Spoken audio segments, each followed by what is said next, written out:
Bonsoir à tous et bienvenue. Le Conseil constitutionnel ivoirien vient de proclamer la liste définitive des candidats retenus pour l'élection du président de la République. Entre autres candidats retenus, Alassane Ouattara, Henri Konan Bédié, Pascal Affi-N'Guessan et Kouadio Konan Bertin.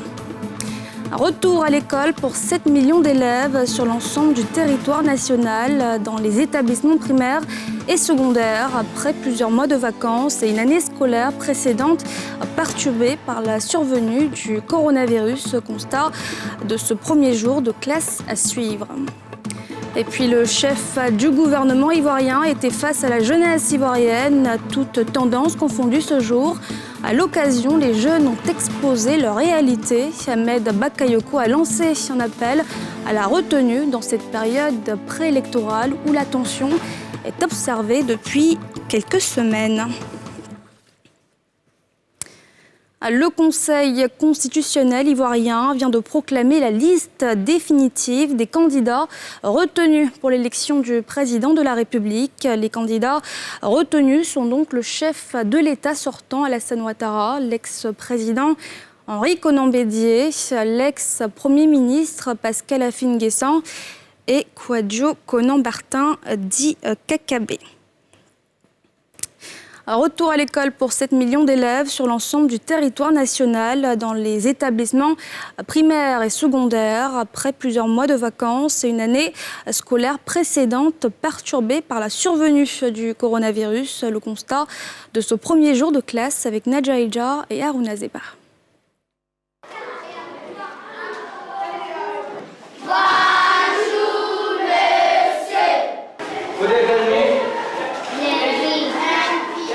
Lundi 14 septembre, au groupe scolaire Satigui Sangaré à Adjamé, la rentrée des classes est effective, comme recommandé par le ministère de l'Éducation nationale. Première leçon, la révision des cours. Tu vas derrière les hommes? Oui. Très bien, ma poêle. Jeudi a fait table de médication. On a écrit, on a fait tout. Et puis maintenant on écrit les noms. Cette série de révisions sera dispensée durant 8 semaines aux élèves du cycle primaire, sauf ceux du CP1, conformément au programme reçu. L'année dernière, on n'a pas pu finir les cours. Et donc, il y a un programme pour les révisions, voilà, que le ministère a donné. Donc, c'est ce programme-là que nous allons suivre. Les enseignants sont bien engagés et ont tous répondu présent dans cette école primaire. À l'instar du cycle primaire, les écoles du secondaire ont retrouvé les bancs ce jour. Au lycée technique de Cocody, à côté des cours dispensés, les inscriptions se poursuivent. On a débuté les inscriptions depuis la semaine passée, donc les inscriptions continuent. L'ambiance est bonne, il y a plein d'élèves qui s'inscrivent à gauche et à droite, mais dans mon cas particulier, là, comme elle n'a pas porté sa tenue, son bleu et blanc, on nous a donc dit de retourner. Et puis bon, voilà, demain très tôt, je viendrai pour, voilà, on versera en tenue, on va revenir, quoi. Les élèves, quant à eux, sont heureux de revoir leurs camarades de classe après cette longue absence. Je suis très contente de voir mes amis. Je suis prête pour l'année scolaire. Je m'étais déjà préparée, je faisais les cours à la maison, je bossais, donc je me suis bien préparée pour la rentrée. Un temps de pause scolaire prolongé en raison des grandes vacances, mais aussi des bouleversements provoqués par la survenue du Covid-19.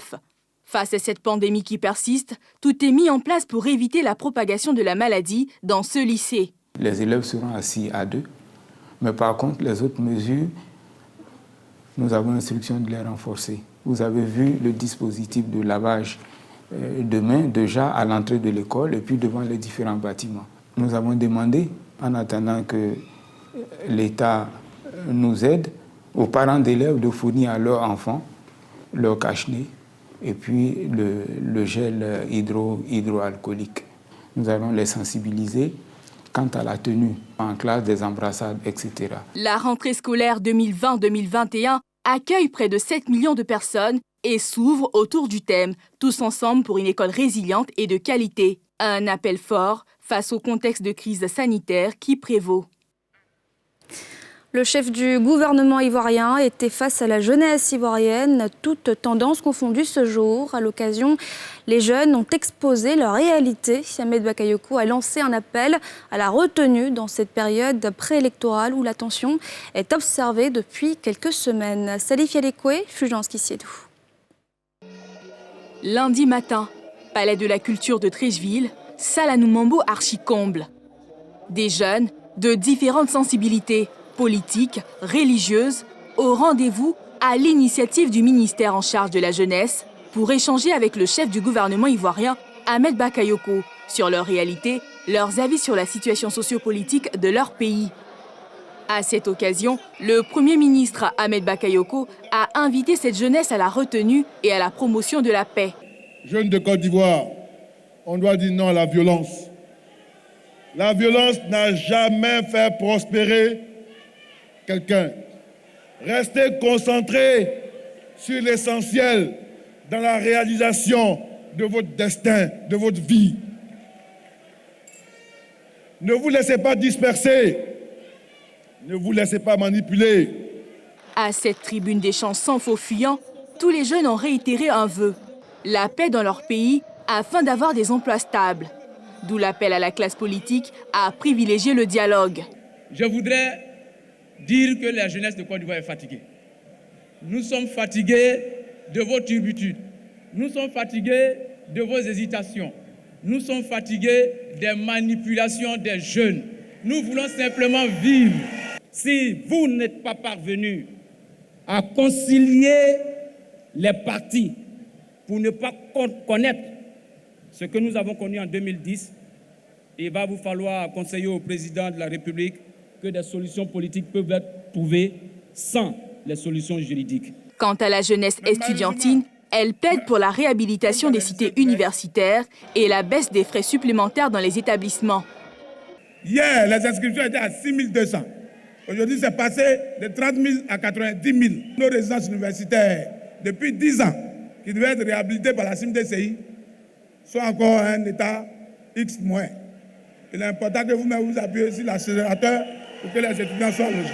Le chef du gouvernement, Ahmed Bakayoko, a rassuré ses interlocuteurs de la prise en compte de toutes leurs préoccupations dans sa gouvernance à travers des actions fortes. Toutes choses qui donnent de l'espoir à cette jeunesse ivoirienne. Chaude matinée ce lundi 14 septembre à Yopougon, Sidessi-Palais. Des manifestants ont mis le feu à un autobus de la Sotra. Ils s'en sont pris à des policiers. Le témoignage de Tim Danger et Eric Kimo. Les mouvements d'humeur dans les rues de Yopougon, en dépit de la mesure d'interdiction, reprennent. La manifestation s'accompagne de violences au quartier Sidessi-Palais. La cible, des policiers. Mais aussi, cet autobus de la compagnie de service public. À notre arrivée sur les lieux, le renfort des forces de l'ordre se déploie. Les manifestants prennent la poudre d'escampette.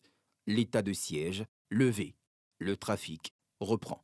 À côté, le bus attaqué est encore en feu. Un agent s'emploie à l'éteindre, sous le regard contrit de ceux dont les commerces sont impactés. Ce matin, ce n'était pas facile pour nous. Les jeunes ont commencé à marcher, brûler les bus. On a préparé, si on ne vend pas, ça c'est gâté, on va jeter. Donc ça ne nous arrange pas. On a fini de faire marcher, on a commencé à préparer. On voit les gens le courir, avec cailloux, tout ça là. Un coup seulement on dit on a qu'à ramasser les trucs pour rentrer dedans. Nous on dit que non, c'est pas grave, on va rester. Un coup seulement on voit les jeunes, ils venaient à boire tout ça là. Il y a un bus qui venait ici, ils ont garé le bus là, qui n'a qu'à sortir. Il ne peut pas sortir, un coup ça, ils ont pris bois, ils ont commencé à casser les briques, tout ça avec les cailloux, ils ont cassé un coup seulement on voit. Ils ont mis peu derrière, ça a brûlé le bus, ça a commencé à ranger les trucs pour rentrer dedans, tout ça là. Pour ces témoins des faits, ces scènes de violence ont fait fuir leurs clients.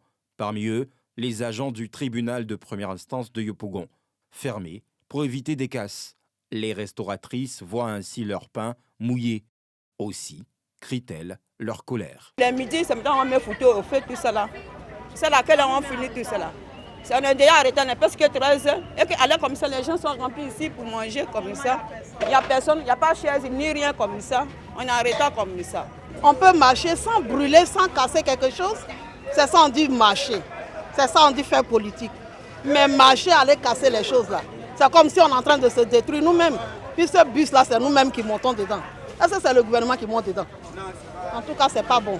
Face au vandalisme d'une rare violence, comme en témoigne l'incendie de l'autobus 3340-03, la direction de la Sotra crie également colère et prend des mesures. Afin de préserver son matériel roulant, et protéger son personnel et sa clientèle, la Direction générale de la Sotra informe l'ensemble de la population abidjanaise que la desserte de la commune de Yopougon par autobus et par bateau est suspendue jusqu'à nouvel ordre. Peu avant 13 h, le service dépannage de la Sotra arrive sur les lieux. Débute alors le processus de transfert de l'autobus à l'avant totalement calciné. Une dizaine de minutes après, c'est le départ de ce théâtre de nouvelles violences, de manifestations de rue à Yopougon. Des mouvements pourtant interdits à l'effet d'éviter pareille destruction de biens. À Bongouanou, capitale de région du Moronou, dans le centre-est ivoirien, la production de l'attiéké n'est pas seulement une affaire de groupement. Elle donne lieu à un commerce qui implique toute une famille, père, mère et enfants. Tous mettent la main à la pâte pour mener à bien cette activité génératrice de revenus. Incursion avec nos envoyés spéciaux à Bongouanou, dans le quotidien de la famille Kakou, qui, sans grands moyens, fait tourner son business. À Timé-Danger, Mathieu Rimbadé. USAID Extension. C'est dans ce nouveau quartier de Bongouanou, localité à 193 km d'Abidjan, que vit la famille Kakou. Elle y exerce la production de l'attiéké, semoule de manioc, méprisé de la gastronomie ivoirienne. Un commerce que la famille développe depuis maintenant 12 ans. La particularité du business, l'implication de tous les membres, époux, enfants et leur mère, chacun met la main à la pâte. Considéré comme un intrus dans une activité qui se conjugue principalement au féminin, le chef de famille est sans complexe. Ça fait environ 2 ans que j'aide madame maintenant. Je suis menuisier de formation et avec l'âge, n'ayant pas plus de force pour travailler. Bon, la voyant faire ça, bon, je ne suis pas m'asseoir à la maison. Donc, je savais qu'ici, je posais un peu. Mais moi, ça ne me dit absolument rien. C'est aussi du travail, qu'on peut avoir des revenus. Si, à présent, comme je le disais, depuis un bout de temps, je ne peux pas travailler. Et c'est ma femme qui fait. De là, on peut se nourrir. Et je ne vais pas la laisser faire ça tout seul, pendant que je peux même m'asseoir faire quelque chose. L'aînée de la fratrie de 6 enfants est une déscolarisée. Très tôt, elle a vu en ce business une activité génératrice de revenus. Ça fait au moins 12 ans que nous sommes dans ce métier, qui nous nourrit toute la famille, qui nous permet de pouvoir faire ce que nous voulons faire. Le baccalauréat en poche, son frère, lui, a sa main dans ce commerce, juste pour aider sa mère. Comme nous, on partait à l'école, donc par moment, lorsque nous ne faisons rien, lorsqu'il n'y a pas cours, on s'en vient, on aide un peu les parents à faire de l'attiéké. C'est ce qui nous nourrit, c'est ce qui nous permettait, en tout cas d'aller à l'école, c'est ce qui permettait aussi d'avoir un peu de tout ce qu'on veut. L'activité n'a cependant aucun secret pour lui. Il a une idée parfaite du circuit. La famille, ne disposant pas de toute la logistique de la chaîne de production de l'attiéké, le manioc dénudé et découpé est transporté sur un autre site. Sur le moulin, va être pilé, transformé en machine. Étant une pâte, il y a des dames là-bas qui vont le faire à notre place. Elles le font, elles le renvoient par le tricycle qui l'envoie. Le manioc est déposé ici à la maison jusqu'au lendemain matin. Et c'est à partir du lendemain matin, 5 heures, 4 heures certaines fois, que nous commençons à le préparer, à le transformer en attiéké. La famille traîne ainsi une épine dans le pied. Pour en être soulagé, son chef tourne le regard vers la première dame. Celle que le septuagénaire appelle la vagabonde du bonheur est en effet très engagée sur le front de l'épanouissement des cellules familiales à travers l'octroi de fonds pour les micro-projets dont le FAFSI, à savoir Fonds d'appui aux femmes de Côte d'Ivoire. Vraiment, ce qu'elle fait, on l'encourage beaucoup. Quand on voit ça à la télé, ça nous plaît beaucoup. On est très content de ce qu'elle fait pour tout le monde. Elle nous aide aussi pour que nous bénéficions de cet appui pour avancer. Cet appui nous permettait d'avoir des broyeuses et puis, en tout cas, faciliter le travail, quoi. Voilà, ça, c'est nos souhaits. Après l'étape du broyage, le dernier round de la confection de l'attiéké, c'est ici. Dans la cour familiale, nous y trouvons à la tâche, 24 heures après, la cadette de la famille. On commence à partir de 5 heures. Nous faisons jusqu'à 15 heures, 16 heures, on a fini. Quand j'ai pas cours, je fais. J'aide ma maman à faire. Une fois la presse achevée, actuellement en classe de seconde au lycée de la ville, celle qui nourrit l'ambition de faire carrière dans le journalisme à la fin de ses études, regagne la cuisine. Passé ce cap, le produit fini est disponible. Débute alors la phase de distribution. Elle est l'affaire de l'aîné. Le panier, quand il est plein, c'est à 5 000. Souvent, il y a des pertes. Souvent aussi, on en gagne. C'est comme ça qu'on fait. Les difficultés liées à cette activité ne manquent pas. Pour en tirer pleinement profit, Aînée et Cadette plaident un appui de l'activiste en chef de l'autonomisation des femmes ivoiriennes. Je voulais que la première dame nous aide, qu'elle nous apporte des matériels, avoir les tubes de moulin, les machines à serrer, les maniocs. Le message que je lance à la première dame, qu'elle vienne à l'aide de ma famille. Parce que nous aussi, nous aimerions être à la place de ceux qui en bénéficient en ce moment. Qu'elle vienne à notre aide, qu'elle nous aide dans tout. Des broyeuses, des aides financières pour pouvoir mieux avancer dans nos commerces. En attendant, elle garde espoir et sourit. Plusieurs semaines après les violences qui ont eu lieu dans la ville de Beaunois, l'élan de solidarité se poursuit au chevet de la localité, cette fois avec un mouvement de jeunesse qui s'y est rendu dans le cadre de sa caravane de la paix. Salif Yalekwe, Tanguy Conan. Les populations de la ville de Beaunois, qui ont vécu des moments difficiles à la suite de manifestations politiques, veulent tourner cette page sombre. Elles ont véhiculé ce message à une tribune initiée par l'Alliance des jeunes cadres et entrepreneurs pour les actions de Ahmed Bakayoko, qui était en mission de promotion de la paix dimanche. Chacun de nous doit trouver dans son plus profond être, trouver la source du pardon, pour pardonner à son frère. Et je vous exhorte au pardon. Pour cultiver la paix, il faut éviter les rumeurs. Pour le président de cette alliance, qui entend sillonner les différentes localités qui ont vécu ces derniers jours des moments chauds, il est impérieux pour les populations, surtout la jeunesse, d'être des artisans de la paix. Chers frères et sœurs, ne nous laissons pas distraire par la démagogie politique. Il est temps de nous concentrer sur nous-mêmes et notre avenir. Car maman à la maison espère beaucoup venant de nous. Nos petits frères ne supporteraient pas de nous voir sortir un matin et ne pas rentrer le soir. Asseyons-nous et réfléchissons ensemble sur les projets constructifs et non sur les questions susceptibles de nous mettre en retard. Remerciant les jeunes de cette alliance pour l'élan de solidarité, le sous-préfet de Beaunois, Miezan Kra, l'un des acteurs de la médiation entre les différentes parties, a exhorté ses administrés à œuvrer à ce que pareil drame ne se reproduisent plus. L'Alliance des jeunes cadres et entrepreneurs pour les actions de Ahmed Bakayoko a fait des dons en vivres et non-vivres, notamment du ciment, d'une valeur totale de 2 millions de francs CFA à la population, aux familles touchées par les dernières manifestations, aux commerçants, transporteurs, aux forces de l'ordre et au commissariat de cette localité du sud-est ivoirien. À l'étranger, le mouvement qui a mené la contestation dans la rue au Mali contre le président Ibrahim Boubacar Keïta a rejeté la charte entérinée par la junte prévoyant une transition de 18 mois avec un président et un vice-président civil ou militaire désignés par un collège mis en place par les militaires du CNSP.